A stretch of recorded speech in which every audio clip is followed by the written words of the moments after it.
O telefilme Miraculous World Londres teve a sua estreia no último sábado na Disney Channel da França, e tudo o que aconteceu nesse especial foi significativo tanto para o universo da série quanto para os fãs. Hoje a gente analisa o que rolou de principal nesse especial, como os personagens, as narrativas e principalmente o seu impacto na história de Miraculous. Juntos e conectados, agora é hora de analisar e compreender. Eu sou Gabriel Tian e sejam bem-vindos a mais um vídeo.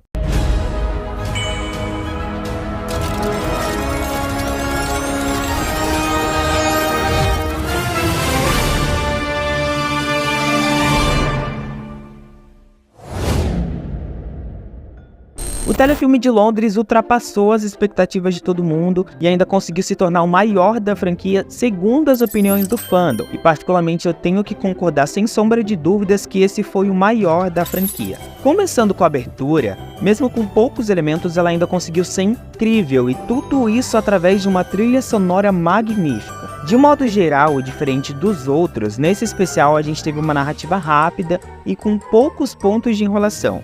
Ele apresenta pra gente a velhinha Bunnix, segue com uma recapitulação, em seguida já levando a gente pro ponto interessante que é os personagens compreendendo toda aquela situação do Gabriel e Monarch. Tudo isso de uma forma natural, sem precisar ficar relembrando tantas coisas ou forçando os personagens. Outra coisa que eu achei muito bem escrita foi a interação dos personagens.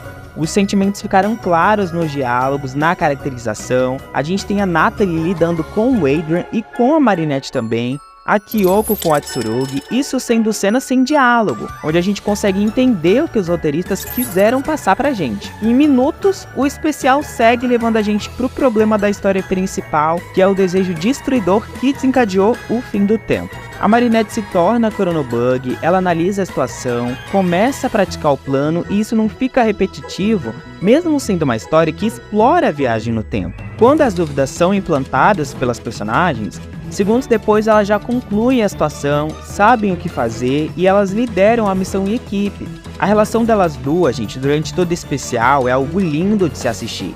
Esse é um dos melhores pontos a se destacar. O especial encerra com a Layla vendo que o seu plano mirabolante deu errado, ela surta, tenta entender onde ela falhou, e depois disso a gente tem oficialmente a transição e a introdução da nova modelagem da sexta temporada.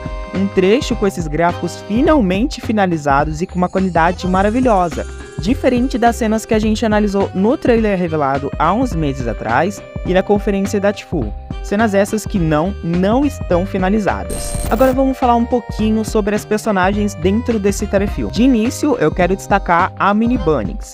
Alguns anos atrás, lá em Tagueador do Tempo, foi apresentado pra gente a Bunnix, uma personagem do futuro denominada de a heroína da última chance, onde ela só é convocada quando toda a equipe falha, incluindo a Ladybug e o Cat Noir. Entre todas as aparições dela em Tagueador do Tempo, Cat Blank, Evolução, a gente sempre tem a imagem de uma heroína pronta pra tudo, então sempre que ela aparecia, ela tinha as respostas, tinha sempre uma carta na manga, ela era a personagem pronta pra qualquer coisa. Quando ela aparecia, a gente já sabia que ela ia vir com uma solução, mas desde que a Alex se tornou Mini Bunnix, nas poucas aparições dela, a gente não vê ela tendo essa referência da Bunnix adulta. A gente fica com questionamento, né? Nossa, como ela vai se tornar aquela heroína do futuro?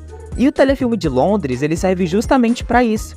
Ele mostra pra gente o início da evolução dela como personagem. O jeito que ela lida com a situação lá no início é com muito controle. Ela tem noção da responsabilidade dela como portadora e sozinha ela toma as decisões certas até trazer a Marinette e juntas elas resolverem toda a situação. Destacando a Marinette também, foi interessante acompanhar a maneira que ela mescla as responsabilidades de Ladybug na vida pessoal dela.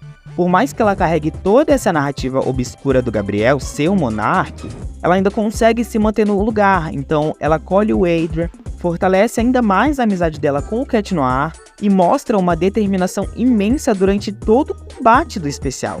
É claro que futuramente é necessário eles explorarem esse lado mais melancólico e sério dela, porque o que ela carrega com ela são coisas fora do comum comparado aos outros personagens. O Adrian, que também é protagonista, ele não tem só uma origem sombria, mas também um peso emocional muito grande dentro da história, só que esse peso dele consegue ser mais incluído na série do que a tortura psicológica e emocional que a Marinette carrega com ela. porque no especial a gente só vê a Ladybug que a gente conhece quando ela se torna Chronobug. Quando ela tá como bug no ar, quem tá lidando todas essas situações é a Marinette. Mesmo transformada, o lado civil dela é quem tá falando mais alto. Quem tá expressando aquele sofrimento, a Marinette fica clara o tempo todo. A personalidade heróica dela só vem quando ela troca pra Chronobug. Agora, pra finalizar, vamos falar um pouquinho sobre a Layla. Eu senti que esse especial trouxe pra gente a imagem verdadeira dela. Desde que ela surgiu lá na primeira temporada, o fandom inteiro só tinha uma visão dela. Que ela era manipuladora, queria se mostrar alguém que tá sempre acima de todo mundo. Só que tudo isso sendo ruim, sendo má. No especial, a gente conseguiu captar de verdade o lado maligno dela. É mostrado pra gente em tela os traços perversos que ela tem. É muito interessante de se assistir a maneira que eles mostram isso pra gente. Vale destacar também a forma que ela trata o Nuru, isso num detalhe bem interessante. Diferente do Gabriel, que limitava o espaço do Nuru ali pra ele não conseguir escapar, o que a Layla faz com ele consegue ser ainda pior. Tem uma cena que a gente consegue ter uma ideia do espaço que ela limitou ele. E é muito menor que o espaço que o Gabriel dava. E lá no final, quando ela tá tendo o surto dela, ela arremessa a mesa com o Kwame em cima e vê que ela não se importa nem um pouco com ele, causa até um desconforto na hora de assistir. Isso só mostra pra gente o que vai vir nas próximas temporadas se a Layla continuar como vilã principal, além de uma ou duas temporadas por aí. Voltando a falar de maneira geral, esse especial foi bom porque os acontecimentos dele são realmente importantes pro universo da série. Diferente do telefilme de Nova York e Xangai, que introduz as heroínas e explora outras fontes de poder, além da principal que é a caixa chinesa, e o telefilme de Paris, que abre porta para o multiverso, o telefilme de Londres realmente causa uma interferência na história. Ele não acontece em um período paralelo, claro, ele está encaixado ali na cronologia, mas mostrando pra gente acontecimentos que realmente vão ser importantes e vão ser abordados no futuro da série. Ele é importante também porque foi uma despedida da animação atual que a gente conhece, a modelagem que a gente conhece, e encerrar esse arco da série com um projeto animado pela Sing Animation, que foi a melhor no quesito animação, tendo um excelente roteiro, bons personagens, tudo isso entregou muito pra gente. Ele não supera, mas quase se iguala ao roteiro do episódio de Recriação. Os dois conseguem ter um peso forte pro fandom e impactam a história de uma maneira incrível e muito significativa. Encerrando essa minha análise crítica, eu avalio esse especial com uma nota 9.5. Ele tem alguns defeitos, mas a qualidade no roteiro, na trilha sonora e na animação são tão grandes que a gente quase não nota esses erros e consegue acompanhar ele do início ao fim com aquela curiosidade do que vai vir depois, do que vai acontecer. Agora eu quero saber da avaliação de vocês. Escreve aí nos comentários os pontos positivos e a nota que vocês avaliam esse especial. Bom, a análise termina por aqui. Obrigado por assistir até o final e não esqueça de me acompanhar nas redes sociais e ficar por dentro das notícias através da comunidade do canal. Se inscreva e ative o sininho para não perder os próximos conteúdos. Vejo vocês em um futuro próximo. Tchau, tchau!